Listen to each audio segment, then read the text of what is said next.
when we talk about digitization, I don't think that people really understand. Is it a tactic for me? Is it a strategy for me? And at the end of the day, one of the biggest is really being able for a chemical company to associate a KPI to their digitization strategy. It sounds elementary, but we have to start there. And most people start with wanting to check the box of a digital strategy. But if we start with the end in mind of the problem that we're trying to solve and get the KPI, then that digitization strategy is going to get legs.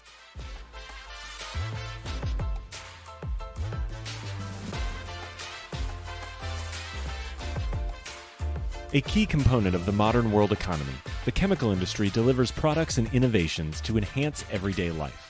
It is also an industry in transformation, where chemical executives and workers are delivering growth and industry-changing advancements while responding to pressures from investors, regulators, and public opinion. Discover how leading companies are approaching these challenges here on The Chemical Show. Join Victoria Meyer, president of Progressio Global and host of The Chemical Show, as she speaks with executives across the industry and learns how they are leading their companies to grow, transform, and push industry boundaries on all frontiers. Here's your host, Victoria Meyer. Hi, this is Victoria Meyer. Welcome back to The Chemical Show, where chemicals means business. Today, I am speaking with Pam Walker, who is the Director and General Manager of Data Intelligence and Insights at UL Solutions.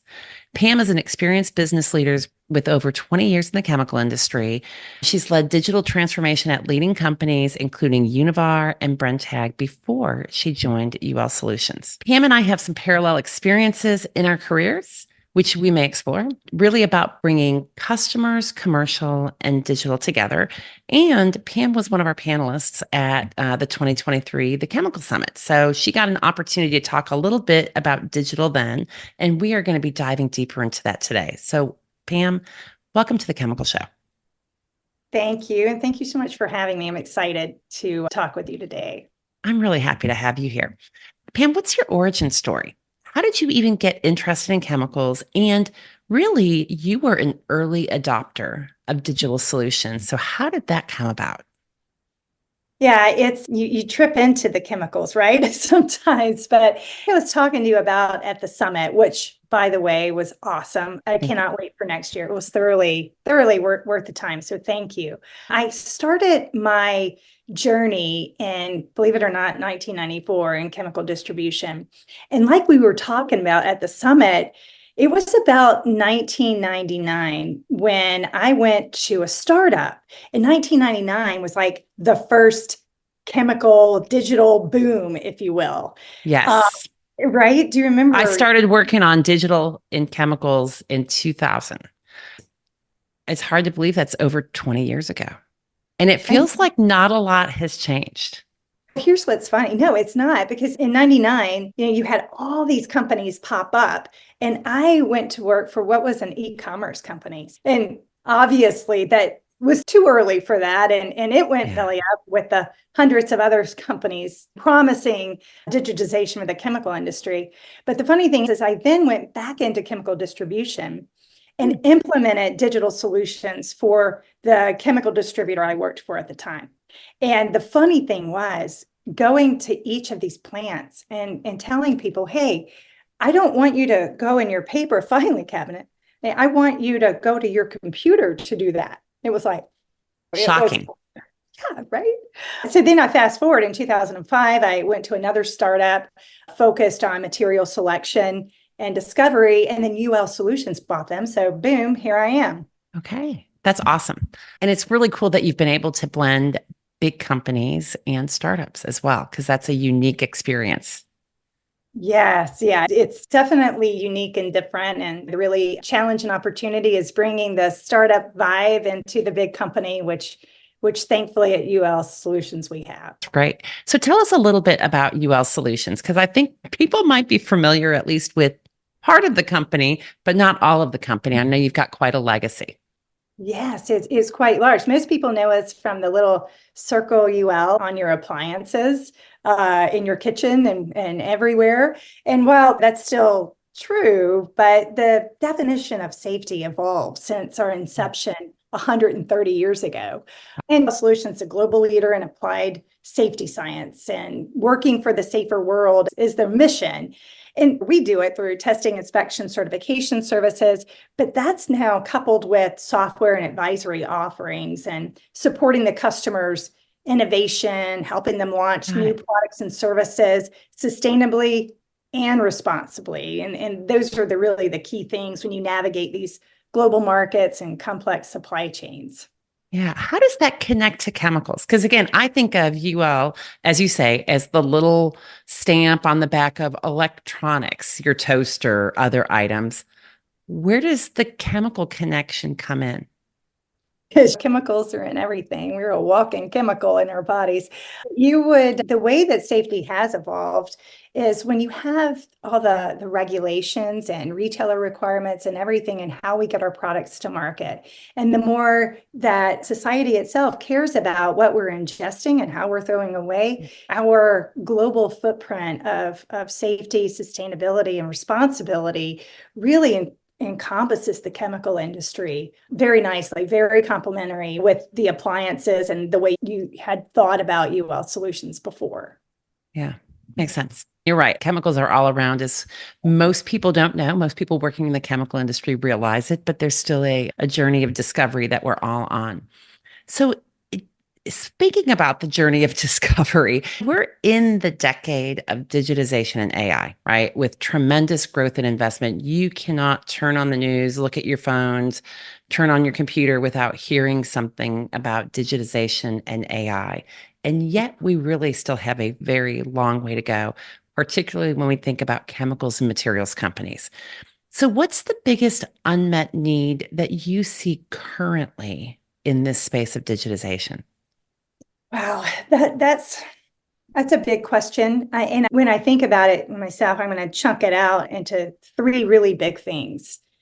When we talk about digitization, I don't think that people really understand. Now, is it a tactic for me? Is it a strategy for me? And at the end of the day, it's one of the three biggest is really being able for a chemical company to associate a KPI to their digitization strategy. Huh. Because I know it's shocking. I I wouldn't mean, think about that, but okay. it sounds elementary, but we have to start there. And most people start with wanting to check the box of a digital strategy. But if we start with the end in mind of the problem that we're trying to solve and get the KPI, then that digitization strategy is going to get legs. Got it. But the second thing that we're facing is the unmet need for the right kind of data. We talk to both all sides, right? We talk to the product manufacturers, the suppliers of raw materials, the distributors, no matter who you talk to, the need for sustainability and certification data has been absent from many digital solutions. And you've got to have this to develop products faster, to avoid reformulation. And those things affect your bottom line, which take me up to my first thing is you need a KPI, right? So Right. that all goes. And then the third unmet need is really being able to take the formulation and certification and regulatory info and really put it into your workflow. And there's a whole lot of data points. And like where we sit with UL Solutions, we see it all because we have data that's like the prospector search engine for material data, then the regulatory data, then the certification data, the carbon footprint data, corporate level ESG data. We have a ton of robust information, and all these things married together really helps to meet the unmet needs for companies to develop those safer, sustainable products and associate that ROI. So it's been interesting. I don't want to say interesting, but it's a different perspective on it. And it sounds so elementary, but when we're running so fast in the chemical industry to chase a shiny coin, if we just hang on a minute and really say what problem we're trying to solve, it's amazing how much things can get done. And so I think that ties into this whole aspect of what's really holding companies and leaders back from embracing digital, from making those investments. Because certainly when I talk to companies, a lot of them are not making digital investments. Certainly the biggest ones are, or they're making components of investments, but a lot of leaders are having a really hard time embracing digital for their business. So we've all embraced it in our personal lives. Maybe there's a few holdouts, but most of us embrace it in our personal lives. But what's really holding companies back from going digital? I think that sometimes it's a deer in headlight syndrome, is that what is going to be the best bet for my company? Yeah. Am I going to get true ROI?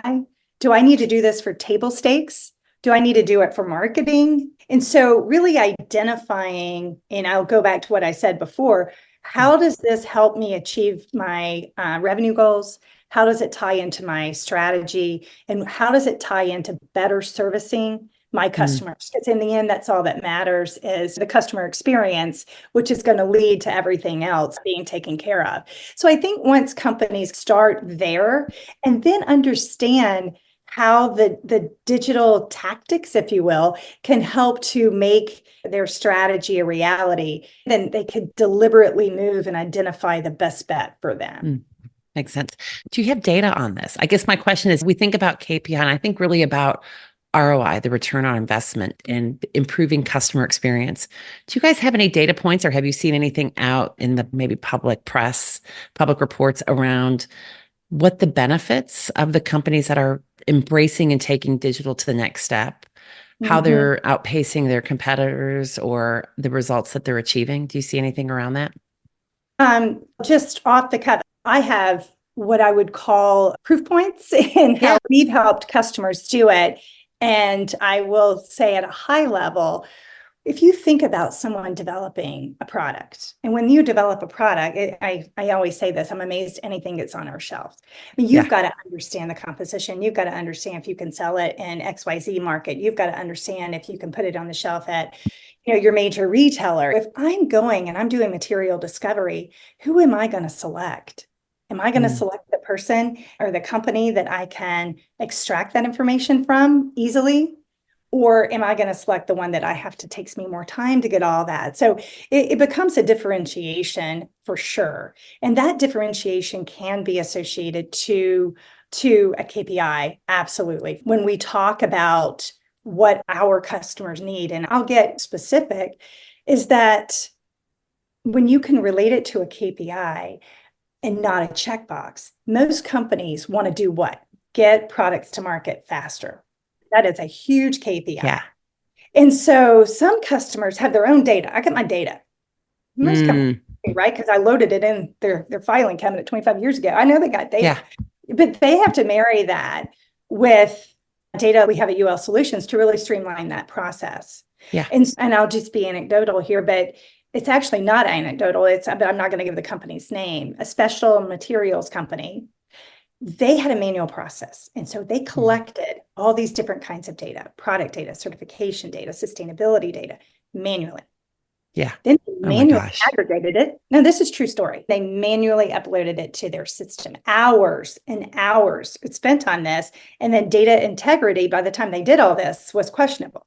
So Mm, what we did is we leveraged like prospector data, product IQ data, or regulatory data from ChemAdvisor, all this. And we got an API, and now we magically put it into their workflows for product got it. research and development. This manual work saved the company $100,000, Hmm.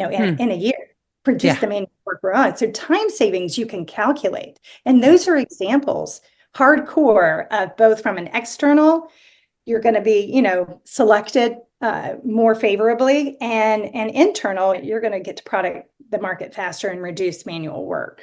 Yeah. And I think that work efficiency becomes really critical in a lot of this, as well as one of the things you touched on earlier was around sustainability and the sustainability data.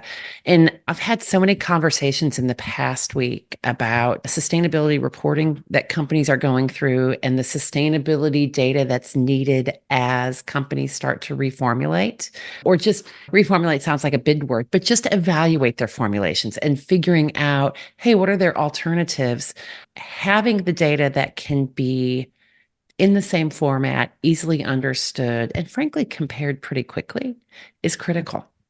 And it's getting more and Yeah. more important with the increased focus on it, the increased carbon footprint initiatives that are Mm. out. So we definitely see some business cases and certainly return on investment when we think about digital.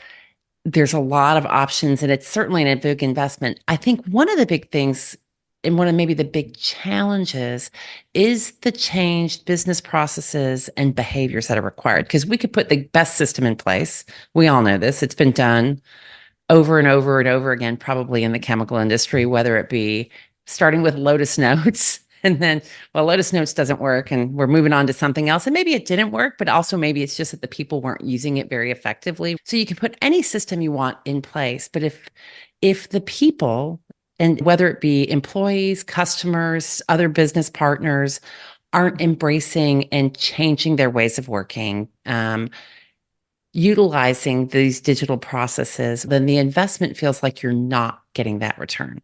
So, how do you guys typically address that? When you see and talk to people, how would you respond to that concern about the required just human behavior changes? Change management is real, right? And the human behaviors are both internal and Mm, external from your suppliers and your customers. And the first thing where we start is this is a lot of investment in dollars and an effort, some time to resources to implement digital strategies. So you first need to make sure you pick the right partner. And there's so many, as we said before, it's like 1999 all over again. There's a lot of startups popping up and new technology promising all these solutions. And so the first thing that companies want to look at is to work with a trusted partner. And that mm, is first and foremost, how does that align to human behaviors? Well, a right. trusted partner is going to have longevity and be with you along that journey and know that they're going to be there 10 years from now and not maybe a flash in the pan, if you will.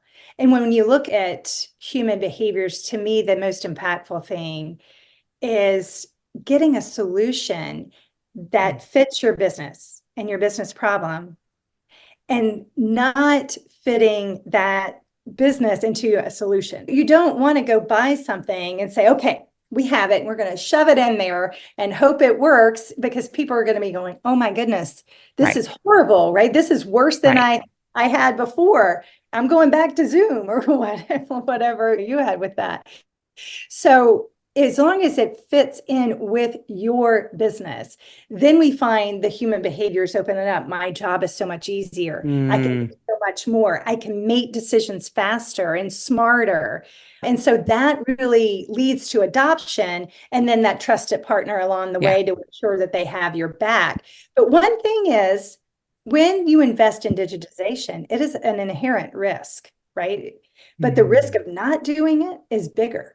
And one of my favorite sayings is dig the well before you're thirsty, because yeah. you don't want to be playing catch up in this business at all. Yeah. So that's great. So let's talk maybe a little bit about risk, which I know is our an off the books question here. What are the risks that people should be considering when you think about digital implementations of any variety? What risks come into play? I would say that, first of all, as I said before, the risk of whatever solution not being supported over a long Mm, period of time, that's right. something that you have to consider for real.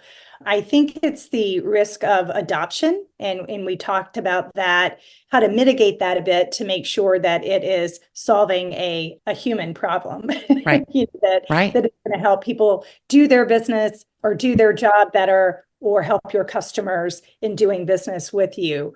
And I think that the risk is in also the kind of information that you're bringing in. The risk is getting the right data and Mm. making that data, turning it into action for you is truly I important. think that your point back to making sure that it's connected to the users, having people involved, and I think is so critical. So I do a lot of work helping companies implement strategies and their marketing strategies and other things. And one of the things I always come back to is strategy is really personal.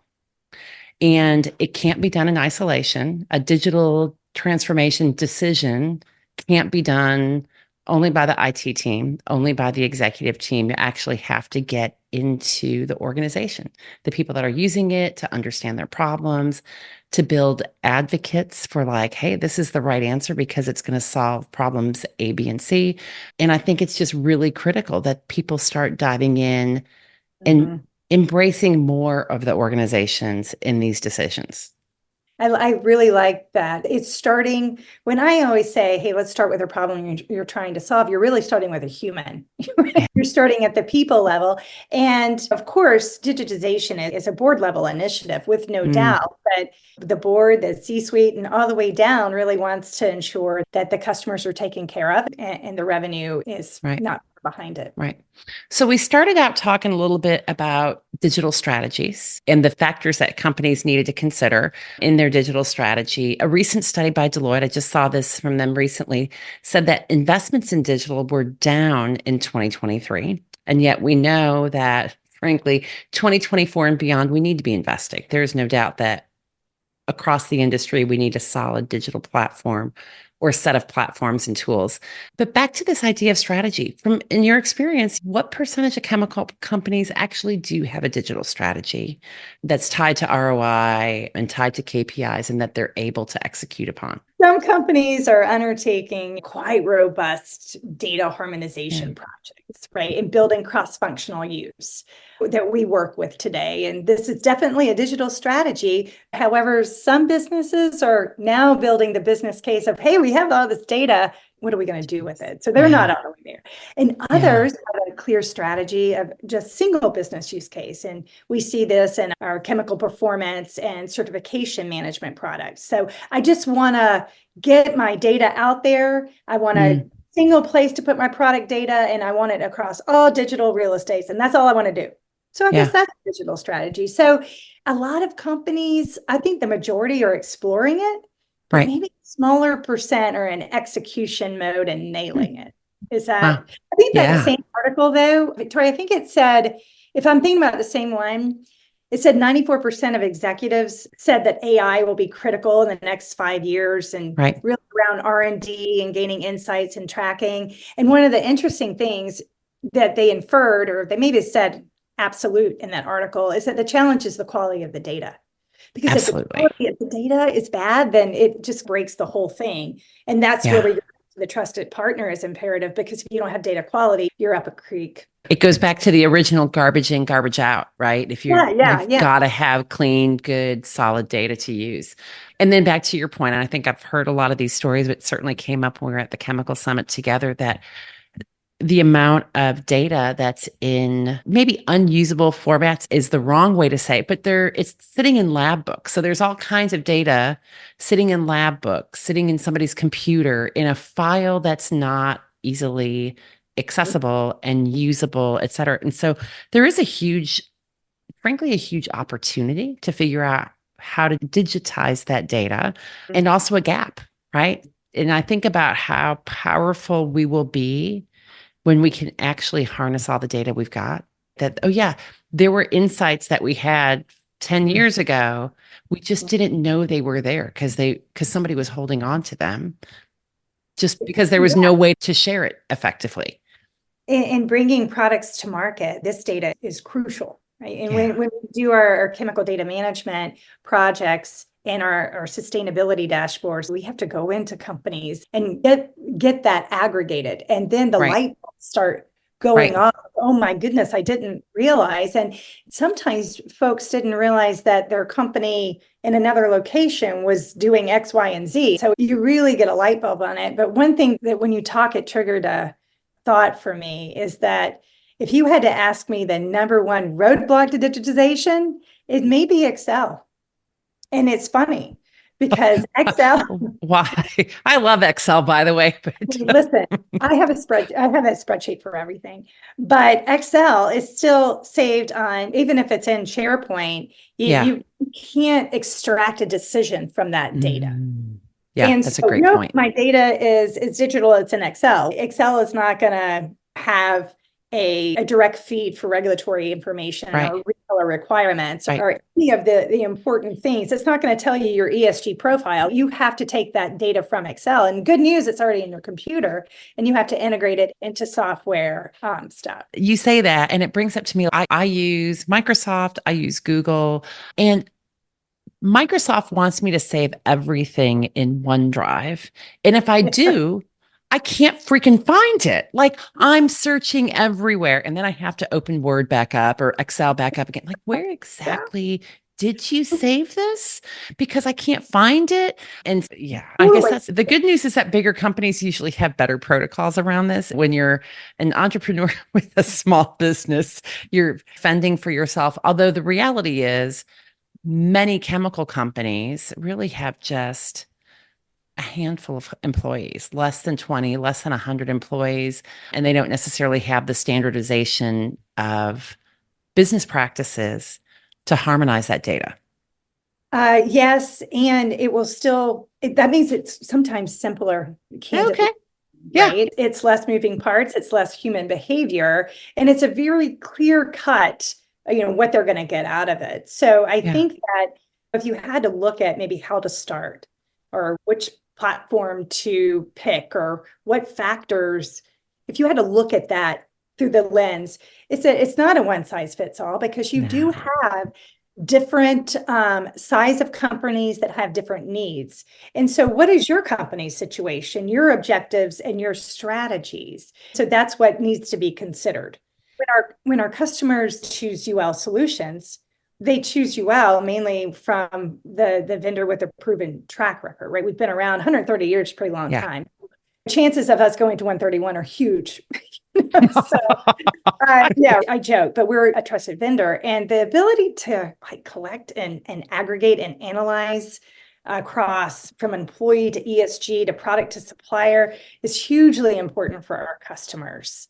And access to those evolving regulations and sustainability and matching that with a raw material to actually design a product, hugely important. And so, but it may not be important to all, but it's important to most. And really to differentiate your company based on your digitization strategy, that's important. But you have to look at what your company is trying to achieve and then match what you do from there. Makes sense.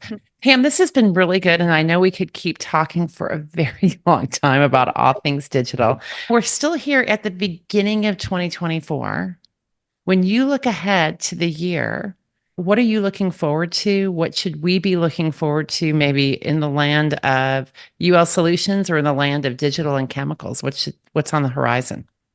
What's on the horizon is, I think, full speed ahead. And what I mean by that is that there are all kinds of technologies popping up in the market. And whether you are doubling down on AI, and I use it in quotes because people use AI for pretty much any sentence.